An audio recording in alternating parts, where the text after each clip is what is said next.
Buenos días, buenas tardes. En este último día de Andina PAC 2025 vamos a platicar con el flamante presidente de Alayap, mi querido amigo Camilo Montes. Mario, reelecto, ¿verdad? imagínate, los colegas me dieron el honor de nuevo presidir esta formidable organización por 2 años más. Y en un momento muy particular, pero entremos por el principio. ¿Quién es Alayap?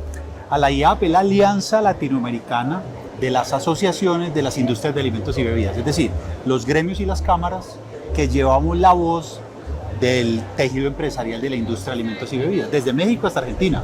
Ojo pues, hoy son 27 asociaciones de 16 países, pero también cerca de 20 compañías multilatinas, multinacionales también nos acompañan en Alayap.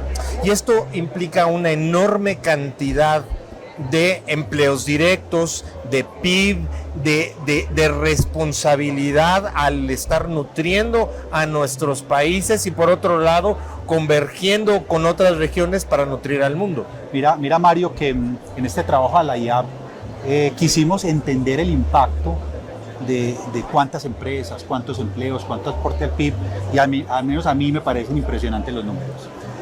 Entre el 25 y el 70% de la producción manufacturera de cada país es la industria de alimentos y bebidas. Pero miramos números agregados. Desde México hasta Argentina, en esos 16 países que te dije, 435.000 empresas se dedican a alimentar, a hidratar a los latinoamericanos. Es un mundo. 7.094.000 empleos directos. Y podríamos calcular unos 8 o 10 indirectos de cada uno. Sí, señor. Directamente, es decir, con proveedores y clientes en el eslabón anterior y el que sigue, por cada empleo en la industria de alimentos, 4,17 empleos ahí. Pero si tú miras toda la cadena, la logística, que va desde el agro, el campo, exacto, hasta los tenderos, son 8.3 empleos por cada empleo directo en la industria de alimentos. Y el aporte en términos monetarios, 285.000 millones de dólares aportan las industrias de alimentos y bebidas de la región al desarrollo económico del territorio. Pero claro, ojo, si bien las multilatinas, multinacionales, como hablamos en la introducción, están en Alayap, pero la industria de alimentos y bebidas de la región son principalmente micro y pequeñas empresas que junto a las medianas y las grandes todos los días se levantan quienes trabajamos allí para ver cómo alimentamos e hidratamos no solo a la región sino también al mundo.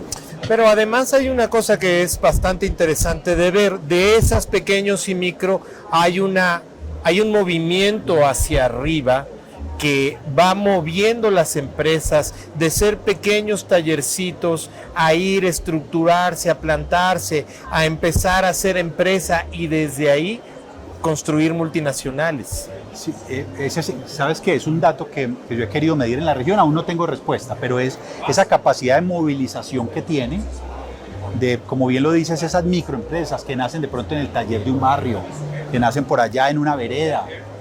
¿Cómo tienen esa capacidad de ir creciendo en la medida, insisto, que cumplen su propósito de alimentar e hidratar al mundo? Muchas de las que hoy son empresas referentes latinoamericanas. Ve tú país por país, para no utilizar marcas y nombres, pero esas empresas latinoamericanas que hoy inclusive tienen presencia por fuera de la región, nacieron así, nacieron siendo pequeñas empresas que gracias a entender muy bien al consumidor, su entorno, su cadena de valor, han ido creciendo para cada vez dar mejores resultados. Claro, claro. Ahora, hablando específicamente del momento histórico en el que estamos, quizás la movilidad y la situación se ha dado estructuralmente mucho, se empieza a dar mucho más rápido, ¿no? Hay actores que no se veían, que tardaron 10, 15 años en llegar al top, cosas que crecieron muy rápido. ¿A qué se debe esto? Esa pregunta nos daría para toda una temporada, pero no, mira que sin duda, para mí desde la perspectiva de atender al consumidor, de estar cercano al consumidor, de salir de los laboratorios a estar cada vez más cerca al consumidor, está llevando a las industrias de alimentos y bebidas de todos los tamaños a apropiar nuevas capacidades. ¿Cuáles son? Por ejemplo, la adopción de la tecnología, que tiene ese impacto en la innovación. Y Mario, yo sé que tú lo has visto, pues que además te mueves muy bien en el mundo de la tecnología, de los negocios asociados a tecnología, pero la disrupción que las tecnologías emergentes y convergentes están creando en toda esa cadena de valores monumental, desde el diseño del alimento, la conceptualización del alimento, la producción de las materias primas o la relación con quien desarrolla las materias primas agrícolas y pecuarias, la transformación al interior de las plantas de producción, los modelos de comercialización, de marketing, el disfrute por parte del consumidor, la vigilancia por parte del Estado. La vida de Anaquel. Exacto, la vida en Anaquel. Todo eso hoy está totalmente desafiado por la tecnología.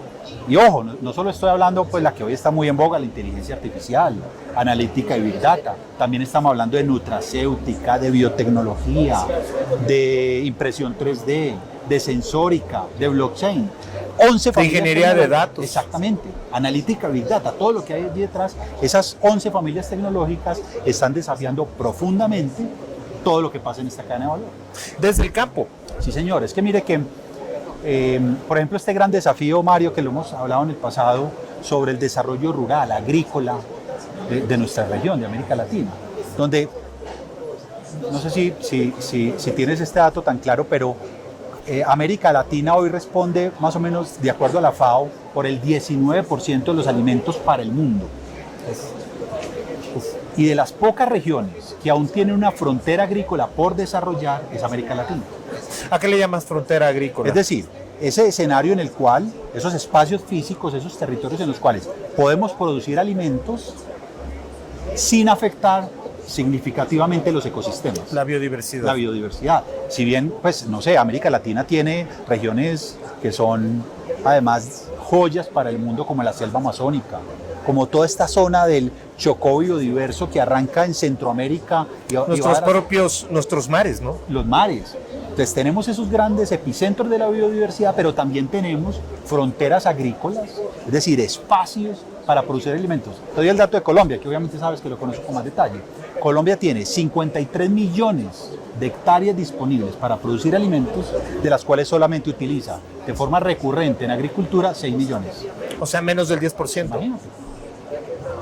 Cuando el planeta lo que está buscando es más comida. No nuestra especie. Claro, nuestra especie, Y ahí es donde América Latina tiene una oportunidad monumental si somos capaces de sintonizar la segunda capacidad de la que te quería hablar, y es la experimentación. Ahora hablamos de la tercera, experimentación. O sea, esos ciclos larguísimos donde se diseñaba el alimento y hasta que no estuviera perfecta toda la línea de producción, no se llevaba al siguiente paso, claro, no se generaba. Hoy toca experimentar, moverse muy rápido, y es donde aparece la tercera capacidad, que es la cooperación. Cooperación, como anotabas ahora, con esas micro y pequeñas empresas, pero también con la cadena. Que además se mueven muy rápido, ¿no? Entonces, que además pueden ser realmente potencializadas. Hace un rato Camilo estaba generando un panel que ustedes podrán ver en nuestro sitio, y justamente hablaban tanto Bimbo como Alianza Team, hablaban de este partnership con pequeñas empresas que se mueven muy rápido, que les pueden dar capacidades a ellos que se mueven de naturaleza más lejos por su tamaño, ¿no? Mario, yo te digo una cosa.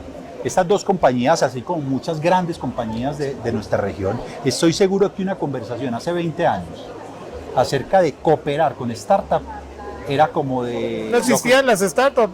Ni siquiera existían, bueno. Solo en el Silicon Valley, sí, ¿no? Buen punto, pero lo que voy es que estas dos compañías, solo a modo de ejemplo, hoy mira que en la conversación apareció de forma muy orgánica, muy genuina, la cooperación con startups. Eso estaba solo reservado para esos grandes ecosistemas de innovación como el Silicon Valley o como inclusive Alemania o que España. Además no respetaban, como que nuestras industrias eran más estructuradas. La tecnología siempre es más abierta. Siempre ves al Steve Jobs, lo veíamos en camiseta, la innovación abierta, eso, todo ese rollo. A innovación abierta. No sé si tú sabes, Mario, que uno de los unicornios, se le llama unicornio en el mundo de las startups, tú lo sabes, aquellas compañías de reciente creación que llegan a valer $1 billón en corto tiempo. Una de las primeras unicornios del mundo en food tech es latinoamericana, Notco de Chile. Usaron dos tecnologías convergentes, la sensórica. El Galileo, ¿no? No, espérate, ahora me acuerdo el nombre. Giuseppe. Iba por ahí. Entrenaron una nariz, por decirlo de alguna forma, sensores, y utilizaron inteligencia artificial para que a través de Giuseppe pueden acelerar los tiempos, por ejemplo, para sustitución de nutrientes sensibles en salud pública, para avanzar hacia modelos, por ejemplo, de alimentación basada en plantas, sin sacrificio animal, de tal forma que, inclusive ellos en principio, y todavía lo tienen, un portafolio directamente de ellos, pero hoy ver a Notco cooperando con las marcas globales para adoptar su tecnología y usarla en el portafolio, eso, y Mario, la co-creación, ¿no? Claro, eso era como, insisto, por allá de geografías diferentes a las nuestras. Y ahí es donde, solo a modo de ejemplo, las compañías latinoamericanas están trabajando de forma directa para mover esa rayita, esa frontera tecnológica de la industria de alimentos. Yo quería poner sobre la conversación esta necesidad de transformar la experimentación en algo que tú mencionaste y que me pareció muy importante resaltar. Aprovecho esto para resaltarlo: los procesos de aprendizaje. O sea, la experimentación es un proceso de aprendizaje en donde vas tomando datos para construir algo, pero puedes verlo como errores o puedes verlo en el largo plazo como un proceso de aprendizaje. ¿Esto está cambiando? Mira, Mario, que el mundo de la experimentación generalmente está reservado como al mundo de los científicos, ¿cierto? Como de allá del laboratorio. Pues lo que está pasando con la experimentación en la industria de alimentos es que eso empieza a trascender muchas más áreas. ¿Por qué? Porque la experimentación se debe entender como un proceso de aprendizaje, donde inclusive los errores, las equivocaciones, siempre y cuando sirvan para aprender, en ese ambiente tienen un enorme valor. Claro, y le permiten lo que tú decías ahora, que las compañías puedan reaccionar de forma mucho más rápida. En lugar de buscar culpables, buscar aprendizajes. Exactamente. ¿Dónde está el fracaso? Cuando del error no aprendiste. Pero si el error, que inclusive usted lo puede acotar, con una premisa, listo, vamos a experimentar donde hay una alta probabilidad del error. Siempre y cuando se aprenda, deja de ser un fracaso. Otro punto que me parece muy importante es la distinto ensamble que tenemos de otras industrias, de otras perspectivas. Ya hay matemáticos diciendo, bueno, voy a predecir el modelo de consumo de un refresco, así es que voy a meter datos de clima, voy a meter datos de partidos de la selección, voy a meter datos de esto, del otro, y voy a generar un número que me va a permitir, sabemos que es un número que no es exacto, pero me va a permitir algo que los ingenieros sabemos hacer muy bien, iterar. Es que mira que cuando hablamos de tecnologías emergentes, es decir, como de reciente adopción por parte de la humanidad, pero sobre todo convergentes, y es que se juntan a converger, ya sea para aprovechar una oportunidad en la cadena de valor o para solucionar un problema, cuando esas tecnologías, insisto, emergentes, logran evolucionar hacia la convergencia, pues permite a la humanidad, a nosotros los seres humanos, resolver desafíos que antes hubiera sido imposible. Y ahí es donde, por ejemplo, tres o cuatro tecnologías, la sensórica, son todos estos equipos que capturan datos. Claro. Están todo el tiempo. Temperaturas, presiones. Claro, pero también a qué le dio clic el consumidor. Claro. A dónde miró en la góndola. ¿Cuánto tiempo tardó en...? Por ejemplo, la sensórica, junto a la analítica, y es esa capacidad de hacer correlaciones de variables, pero hacerlo en un escenario de Big Data, es decir, ya no de bytes, sino de terabytes de información. Y todo eso al alcance de un individuo en una compañía, una micro, pequeña, mediana, grande en América Latina, pues le permite rápidamente poder tomar esas decisiones, experimentando, pero logrando evolucionar, no solo el portafolio. O sea, esto no es solo acerca de investigación y desarrollo dura, de productos, de alimentos, procesos, por ejemplo, métodos, inclusive estructuras organizacionales. Cada vez vemos inclusive ese llamado a valorar al emprendedor, no importa que esté en una micro, pequeña, mediana, en una startup, o inclusive el emprendedor corporativo, para que esas capacidades y habilidades lleguen a empresas de todos los tamaños. Es interesante porque incluso hoy, justo este tema emprendedor corporativo, las compañías empiezan a impulsar a sus empleados a verse como emprendedores, ¿no? Es que mira, que inclusive lo hablábamos esta mañana tú y yo, ese llamado al joven, al talento, diciéndole, venga, que aquí hay un empleo donde va a poder trabajar 15 años, donde va a tener este plan de carrera, donde va a tener estos beneficios atados al cargo. ¿Qué tan seductor es esa propuesta para el joven de hoy? Muy poca. Pero si usted le hace el llamado al joven de hoy, y el joven no es solo un tema de qué edad tiene la cédula, sino un joven de mente. Exactamente. Si usted le hace un llamado diciendo, venga que usted va a venir aquí a experimentar, a trabajar por proyectos, a resolver, a crear, a responder a un propósito, la permanencia, no solo la atracción, sino la permanencia de ese talento es mucho mayor. Sí, porque me están comprando mi sueño, ¿no? Exactamente. Y tú sabes, también lo hablábamos, a pesar de todo este gran desafío y a veces inclusive uno se abruma de todo lo que está pasando en el escenario geopolítico, inclusive el impacto de las tecnologías en el trabajo, yo estoy convencido que vamos a comenzar una era eminentemente humanista, donde el ser humano, ese individuo que hace parte de una comunidad, que tiene sus anhelos, que tiene sus sueños, va a coger estas capacidades de las que hablamos ahora y nos va a permitir trascender y llegar a un nivel como la humanidad no había visto de aquí para atrás. Es interesante que lo digas porque en otro sentido también en este momento estamos con una enorme presión sobre la capacidad de las propias máquinas, ¿no? Y entonces tenemos que convivir con esas dos tendencias. Y quisiera llevar esta conversación hacia en su última parte hacia algo importante que es la convergencia, cómo podemos hacer converger lo eficiente con lo nuevo, la creación, la co-creación con la mejora continua, que parecen discordantes. Mira que ahora en la investigación doctoral que terminé,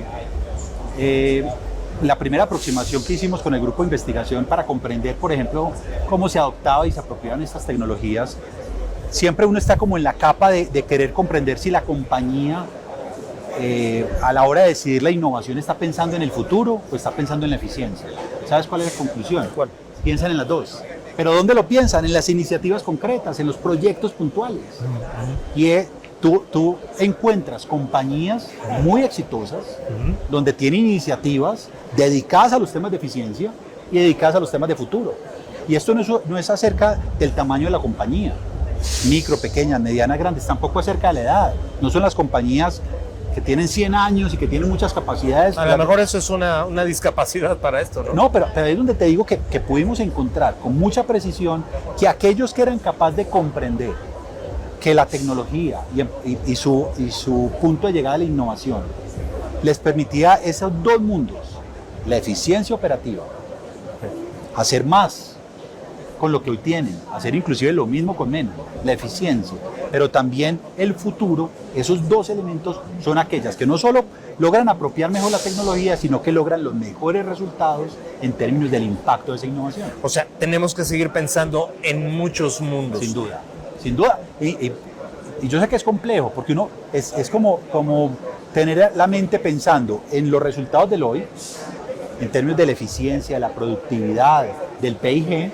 pero también con una parte del cerebro. Pagar la nómina, claro, ¿no? Pagar la nómina, tener el flujo de caja, pero también pensando en el mañana, por ejemplo, en la alimentación del futuro, los nuevos en las oportunidades, ¿no? Sí, en este sentido, ¿cómo ves la asociación que tú presides y todos sus miembros como un factor de cambio y de desarrollo de nuevas empresas de alimentos? Mira, ahí en la Alianza Latinoamericana de las Industrias de Alimentos y Bebidas en Alayá, que trabajamos varios frentes, típico frente del asunto regulatorio, cómo tener un mejor entorno regulatorio que basado en la ciencia le permita a las empresas y por supuesto a quien regula, que es el gobierno, poder operar de forma... Y conversar sobre datos duros, no sobre ciencia. Entonces, ojo, lo regulatorio. Por supuesto que también la Alianza trabaja temas de relacionamiento.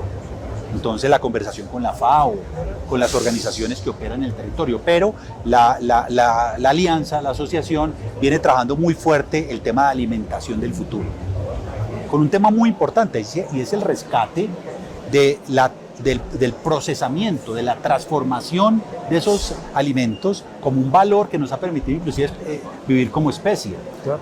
Perdóname, Mario, pero ese anhelo que inclusive algunas personas han puesto en la conversación, que es que como seres humanos deberíamos alimentarnos como nuestros abuelos, Entonces, no somos nuestros abuelos. pero claro que hay que rescatar temas como, cuando sea posible en la dieta, los alimentos frescos, los ingredientes naturales, todo eso es muy importante, pero que se combine con la transformación, con los aditivos, con los ingredientes inclusive. Con la cantidad de años que nosotros vamos a vivir. Que no necesariamente, cuando yo era un niño, una persona de 60 años estaba en la última parte de su existencia. Ahora un tipo de 85 años corre un maratón. Te voy a dar un dato que me dejó impactado esta semana de aquí de Colombia. Colombia tiene, para quien nos sigue, más o menos unos 50, 52 millones de habitantes. De esos hay 13.000 que tienen más de 100 años. Son muchos. Centenarios, 13.000 centenarios. Imagínate, yo estoy, pues no tengo los datos, pero a la edad que ellos nacieron, estoy seguro que a 100 años... Nada más, les tocó ver la Gran Depresión. Claro, nacieron allí, además las dos guerras mundiales, toda la transformación, pero cuando ellos nacieron, el número de centenarios en relación a la totalidad de la humanidad, con seguridad que no es. Además ni se sabían. Por ejemplo. Probablemente ni siquiera supieran sus propias edades. Y ahí es donde esa alimentación del futuro tiene también mucho del presente, porque gracias a la ciencia y la tecnología de los alimentos, donde millones de ingenieros de alimentos, de diseñadores de alimentos, de tecnólogos de alimentos, gracias a la ciencia y la tecnología, a la ciencia robusta, permitir que una especie como la especie humana se haya urbanizado. Claro. En Colombia, 78% de la población vive en ciudades o conurbados, pues me refiero. Claro. La humanidad creo que fue en el 2017, si la memoria no me falla, más del 50% de la población ya vive en ciudades. Y ahí, insisto, es donde alimentar a la especie humana, que además nos gusta estar juntos y estar en las ferias. Somos gregarios, nos gusta. Ahí es donde, imagínate, el reto de alimentar a las especies. Y no nos puede olvidar, por ejemplo, que fuimos capaces de alimentarnos en medio de la mayor confinación que hemos tenido, entre otras por el COVID, o bueno, debido al COVID. En 100 años no lo habíamos visto. Y ahí, insisto, es donde la alimentación del futuro tiene muchísimo de ciencia y tecnología.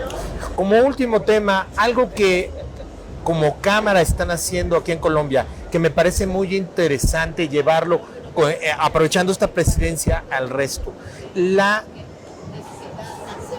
pasión por la innovación en los rankings que ustedes hacen, que permite hacer una comparación entre las compañías para ver cómo están, ¿no? Sí, yo trabajo en la ANDI, que es la Asociación Nacional de Empresarios de Colombia, dirijo la Cámara de la Industria de Alimentos, y una de nuestras áreas transversales, por decisión por supuesto de nuestro presidente y la Junta Directiva, ya hace, Mario, 7 años, viene una vez al año en una alianza con un medio local que es la revista Dinero, midiendo el ranking de innovación. Y por ejemplo, en la última medición, más de 350 compañías de todos los sectores decidieron ir a ese escrutinio. ¿Y por qué es un escrutinio? Compartieron sus datos. Claro, porque van y presentan sus resultados, sus datos, sus formas de hacer las cosas, de tal forma que la ANDI, con toda la reserva que implica, por supuesto, la información, somos capaces de poner en un orden del 1 hasta el último, como la gestión de la innovación, sus resultados, sus capacidades científicas y tecnológicas. Por ejemplo, nos llevó a encontrar arquetipos. Está el arquetipo del emprendedor, pero está también el arquetipo de aquellas compañías en todos los sectores, insisto, cuyo punto de llegada es solucionar retos para la humanidad, retos sociales, pero también está aquel arquetipo del investigador y del científico. Y ahí es donde en ese ranking de innovación me siento muy orgulloso también de notar que en posiciones privilegiadas está la industria de alimentos. Wow. Pero ahí encuentras empresas del sector de la salud, del sector minero energético, de empresas de todos los tamaños, empresas longevas que tienen más de 100 años hasta compañías de reciente creación, y todas ellas se ven en ese ranking de innovación. ¿Podríamos ver algo así en otras latitudes? ¿Un gran tanque de pensamiento de empresas latinoamericanas combinando? Gran reto que pones. Sin duda, creo que cada ecosistema de innovación, me refiero no solo a cada país, sino que cada subregión, debe comprender cómo proponen instrumentos que activen ese ecosistema.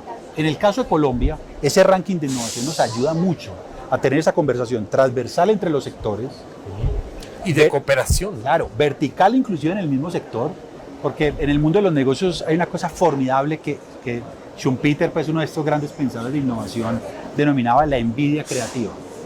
Y es que cuando usted ve a su competidor en su sector, a su par, empresas similares. Es el principio de María Montessori, ¿no? Claro. Si él lo puede hacer, ¿por qué yo no? Claro, exactamente. Si el otro lo hizo, ¿por qué yo no? Pero también nos ayuda a una cosa que es muy potente y es, esos responsables de los temas de innovación logran que emerja al interior de la misma compañía sus conversaciones y sus temáticas, no porque cada uno de forma endógena, cada uno por allá sentado midiéndose, sino en comparación con el resto. Y ese ranking de innovación ha sido muy interesante para, en el caso de Colombia, detonar esas conversaciones. Yo creo que sería interesantísimo esta conversación paralelamente con comprender qué regiones pueden hacer mejor qué cosa. Porque sin duda, si combinamos todo esto, podemos ver pequeñas compañías aprendiendo de lo demás, utilizando tecnologías emergentes y convergentes, tomando productos de una enorme calidad local para llevarlos al mundo. Sin duda.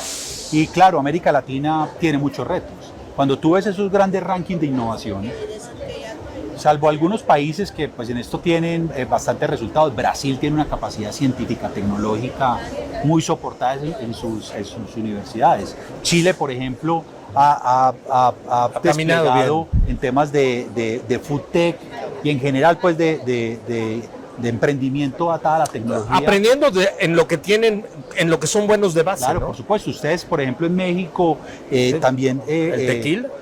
Claro, y además puntúan muy bien en esas capacidades de generar entropía con otros agentes del ecosistema, pero país por país tiene sus capacidades, pero como región aún tenemos retos gigantescos para que los resultados nos lleven a que efectivamente el mundo pueda ver hacia América Latina como un epicentro no solo de innovación, sino de resolver retos que tiene la humanidad.